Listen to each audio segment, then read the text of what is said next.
about the three little letters, the scary, scary letters in the alphabet. Can you imagine that three little letters in the alphabet can transform something by magic, just by magic?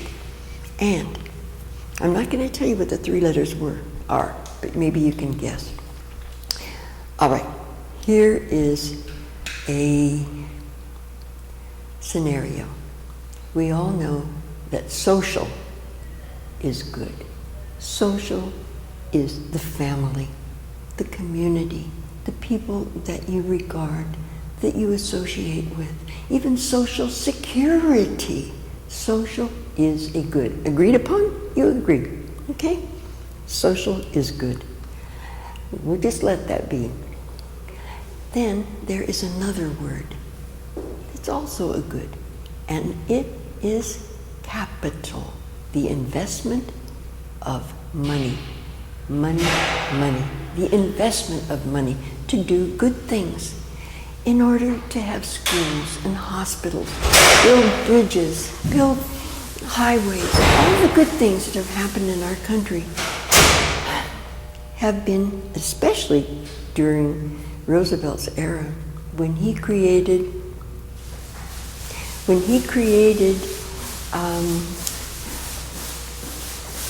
little diversion. When Roosevelt made jobs, he created jobs. And the Works Project Administration and Civilian Conservation Corps. My dad worked in the national parks. It was a good. Capital was invested in a way that benefited the people. People had honest jobs. They could buy groceries, feed their families. Social capital. And capital is good, the investment of money. Now, we are agreeing, you still agree, this is good. And these two words, social is good, capital is good, and now you add three little words. Not words, letters, just freaking letters. The letters are I, S, M.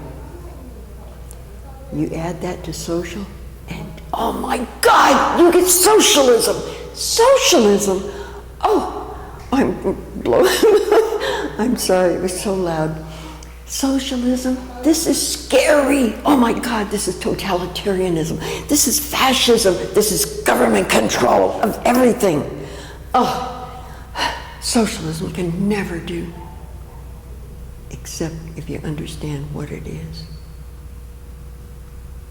Until the Bolshevik Revolution, women didn't have the vote in this country. They got it in 1917 in Soviet Union. They didn't get here until the 20s, over a lot of people's, I don't know, dead bodies, but the torture they put those women through, the suffragette, they were really suffering. Socialism is a good, as designed, as perpetrated, as a good for the people, honoring the workers, paying them what they're worth. So we'll leave that for a minute. The other good is capital, but you add those little letters, I, S, M, and my God, you have capitalism. And this is a ruthless, conscienceless economic system that chews up people and spits them out, rapes planet Earth, does horrible, hideous things, and it needs to have war to perpetuate itself. If peace were profitable, believe me, we would have peace. But war is profitable. And Eisenhower warned about it. The military-industrial complex. You must have an enemy, you must focus on war, and now we can do it better than ever. Oh my God, we can do targeted assassination of anybody we deem to be an enemy. And always it's enemy du jour, whoever we want to target and say is the enemy. We don't know freedom fighters from terrorists, and the whole thing is so unconscionable. and inhumane. And humane is another word I want to talk about. I want to humanize an inhumane economic system, to humanize it, make it meet the needs of the people. Never mind the investors, the 1%ers, you know about that. And Occupy Wall Street was such a move in a good direction. And I won't say it in the past tense, it's in the present tense. The more people understand that they have the power, we're the 99%. Corliss Lamont was born a child of Wall Street, and he learned at the family dining table that corporations and capitalism doesn't give a damn for the workers. Chews them up, spits them out, it doesn't care whether they live or die. I imagined Corliss saying to his father when he was maybe about 11, Dad, that companies, that businesses out of, is shut down now. What's going to happen to them? What their families? What's going to happen to their kids? And Father, who was quite liberal, would have said, well, sorry, son, but that's the way it is. The capitalist system, if it can't make a profit, if it's not selling its product, it has to shut down. But Dad, that's not fair. That's not fair. You have money. Couldn't you loan them the money? Couldn't you loan them the money? Well, sorry, son, that wouldn't be a very good investment, would it, if they can't pay their bills? How could they repay their investment? How could they repay the loan? And Corliss was not known to be sarcastic ever, but he might have observed in his compassionate and humanitarian way, he would have said, you mean you can only get a loan if you don't need one, Dad? And that goes for all time. It still happens today. And this is October 28th, 2012. Corliss was born in 1902. And all of his years, he was a compassionate person, concerned. He was a patriotic American and wanted us to be the best, do our best, and to have a democracy here. And we only have a fake democracy. There are so many things that have turned it into, it's a mockery. It's just a mockery. The Electoral College, that's from the horse and buggy days. Why should the states determine who is elected? We have the power right now in a little gadget like this where we can do personal voting. All of this needs to be rearranged and brought into the present time. And the corporate media is so persuasive, but who pays for it? The corporation. It wants to perpetuate its own dynasty, its own dynamism. And it's not the voice of the people. That's why I champion public access. But that also is throttled. The people don't have their say. Some of the programs do bring on the voice of the people, but mostly it's the pundits and those who have a vested interest. I grieve about this. I want us to have a democracy. So, thank you for listening to me. Yeah, it's 21 minutes. Is it? Okay. Do you share any dreams about? Yes, I dream about there can be, and you may think this is an oxymoron. How about capitalism with a conscience? Can you imagine that? I mean, that's two opposite things to say. Capitalism with a conscience. Board members have families, they have children, they project into the future. All the decisions that are made that are hurtful and harmful to human beings should be examined and thought about in the light of human survival, human well-being. Are we better off? They ask that question, are you better off? Is planet Earth better off? No. Are human beings better off? No. We're filled with fear and anxiety. And capitalism with a conscience can be accomplished one board member at a time to consider what is the best. Never mind the value of making a profit. Making a profit is exploitive, and it means you do it at great cost to something else, to the wage earner, to the family, to the continuity of cohesion of society, or to the degradation of planet Earth. The making of profit is not a good motivating factor. It is not. The value that I champion is the well-being of human beings and the well-being of planet Earth. Capitalism with a conscience can be accomplished to humanize the inhumane system. There's another spelling mistake that I wanted to talk about, and that is good. Just the word good. People, many people, the world around, in whatever language, there may be something comparable, but G-O-O-D, many people believe that this is spelled G-O-D. This is where goodness comes from.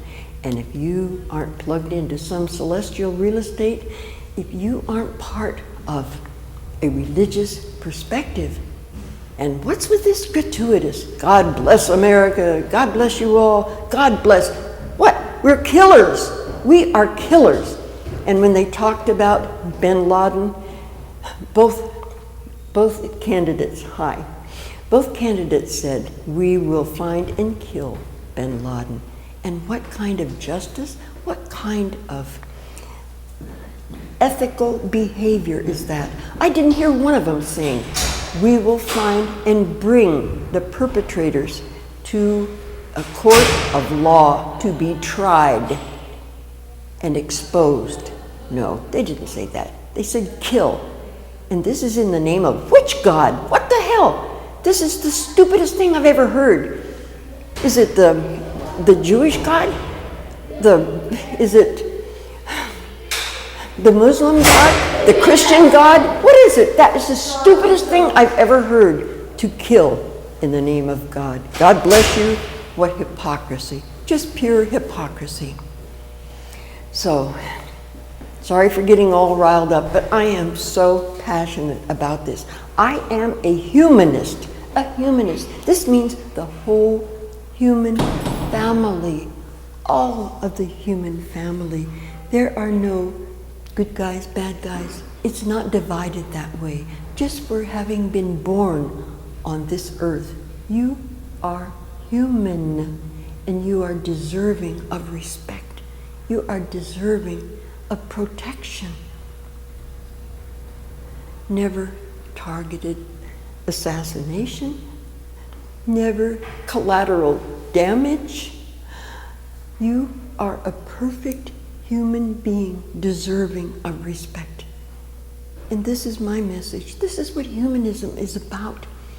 Embrace all and take from all the religions, the beliefs or non-beliefs, what is best for human beings. This is what it is about. And I reject all things that are hurtful and damaging and derogatory and damaging to Mother Earth. This is our only home planet. Mother Earth, Mother Nature gave us birth, and we've near destroyed our playpen Earth.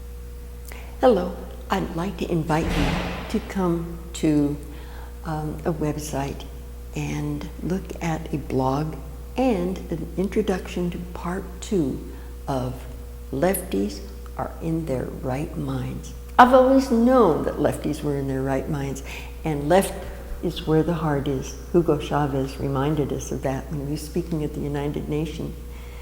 The left is where the heart is. The left is where the heart is. What? Are you going to use it? No, but I pointed to it one time. This is the way we can communicate with each other. Yes. Anyway, in 1939, Corliss Lamont wrote, "You might like socialism." He thought that if it were introduced and the logic of it about championing the rights of the workers and more egalitarian, I guess that's the word, society would be beneficial to humankind. And he was inspired by John Reed's 10 Days That Shook the World. And this was an eyewitness account participation in the Bolshevik Revolution and all the ideals and the things that they worked toward to accomplish against great odds. And Corliss was so inspired by this, especially the juxtaposition of Wall Street, capitalism, and the ideals of sharing the profits. This was a whole new thing. And those who reacted against it were powerful.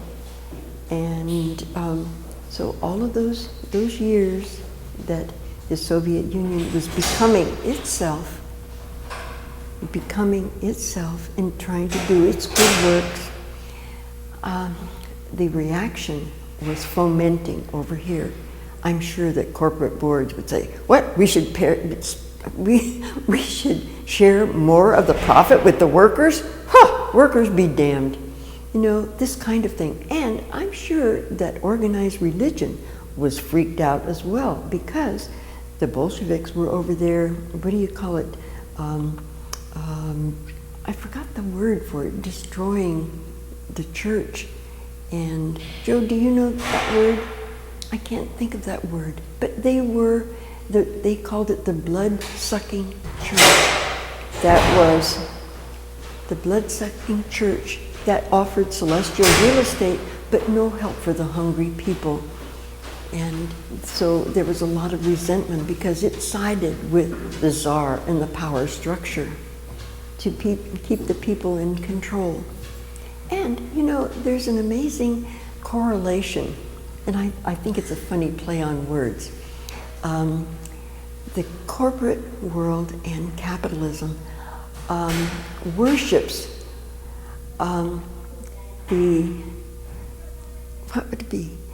and it prevents the unseen profits from getting to the worker. And religion is kind of a worship of unseen profits that controls the people. Little funny play on words there. Profit, P-R-O-F-I-T, P-R-O-P-H-E-T-S. But it seems like when they're in cahoots, that is, we need docile, obedient people who will pay their taxes and go along with whatever the government says. And this is what's happening here. This is what we've been conditioned to be afraid of. The very thing that we've been conditioned to be afraid of, totalitarianism. This is the big frightening thing. And it's happening right here. Did anybody ask you if you wanted to target somebody for assassination? No, it's out of our control. The military is in control of it. In the military mindset, I think of it like Dr. Strangelove. And I feel sad that Barack Obama has been so conciliatory. He's listened to the Wall Streeters. He's listened to the generals. And he's had to go along with and be amenable to. He can't be seen as a wimp. He can't be seen as allowing us to be vulnerable. This is what all the freaky stuff is about Benghazi. To blame him for not protecting the country. And I see this as a Republican tactic, actually. I don't like the way this country is going. And I think many, many people feel the same way that I do, frightened.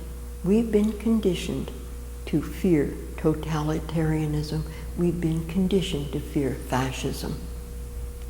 Once the power of the state is greater than the voice of the people or the power of the people, we're into it, into fascism, into totalitarianism. And the government hunkers down to protect itself and protect itself from the people. How ironic. How can you ever have a democracy that way? The people's voice must be heard. And there's a way to do it. We can have our voices heard. Let's work on that. People, please, no matter who's thwarting you, trying to keep you from voting, there's so much, like the Jim Crow thing, trying to keep people from getting to. I even worry about the hurricane now that's going to keep people from coming to the polls. But it's so important, against all odds, against all threats. Cast your vote. And please, please, don't think of it as a lesser of two evils. Think of the Democrats will be the Greens, the anti-nuclear, the pro-labor people. They are, there's another thing that just really, the dissonance in our world, and the idea that we are the good guys. Relatives of mine keep saying, but we're the good guys. Why do you criticize U.S. foreign policy? I wish that we were the good guys. You don't promote capitalism you do. You don't promote democracy at the point of a gun. Amen, sister. You don't promote democracy at the point of a gun. We need to be the good guys. Sure, we went over there and blasted away Hitler, and there are many instances in which we have been the good guys. And I get criticized by my own family members. Why are you criticizing foreign policy? You've got to read the history. And oftentimes the history was written by, those who were in favor of whatever we were doing. And in terms of good guys and bad guys, being the good guy and the bad guy, how would you rate Hiroshima and Nagasaki? Oh, God. This was the most hideous, horrible thing. We talk about our 9/11, the travesty, that was done to us by terrorists, unnamed terrorists, and Pearl Harbor and all of these things. A very basic thing. I've got a big family, and my kids, when they would be squabbling, and I'd catch one of them hitting the other, but he did it first, he did it first. That's what they would say. And I'm saying, look, if you knew it was the wrong thing, it hurt you, it was bad, and you chose to do it on purpose, then isn't that twice as bad? And that seems so simple. The killing of people on purpose is conscienceless. And for us to test, little boy, is that what it was? And I think it was to show the Russians that we are the surviving power. We are the most powerful. I think that's what it was. It was not against the Japanese people. I think inevitably they would have, given up. But I do believe that this is what it was about, and this is unconscionable. So. I turned on my mic. Yes. But. You opened a little impromptu. Yes. I have been involved a lot with Professor Corey's son Richard.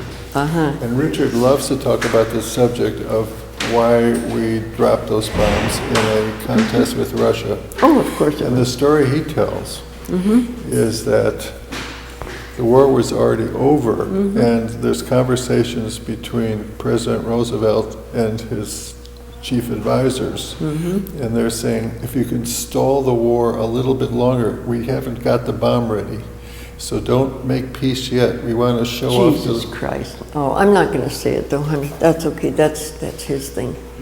Yeah. But it was that deliberate. Yeah.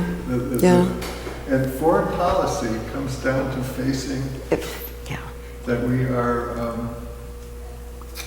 Are you running now? Go ahead. Okay. Joe just reminded me that the statement and the truth of it, that the war really was over, should have been over, but it was prolonged so we could have our show of force. by dropping the bomb and scaring the hell out of everybody. We are the mightiest. We are the strongest.